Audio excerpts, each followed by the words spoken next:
Lebanon সীমান্তে সামরিক অভিযান চালাতে গিয়ে ইসরায়েলি অর্থমন্ত্রী বেজালেল স্মোট্রিচের ছেলে আহত হয়েছেন।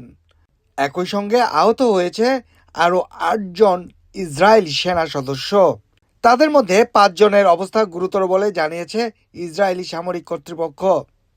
স্থানীয় সময় শুক্রবার ৬ মার্চ ভোরে উত্তর ইসরায়েলে লেবানন সীমান্তের কাছে দেশটির সশস্ত্র গোষ্ঠী হিজবুল্লাহর রকেট হামলায় তারা আহত হয়েছেন বলে জানিয়েছে টাইমস অফ ইসরায়েল।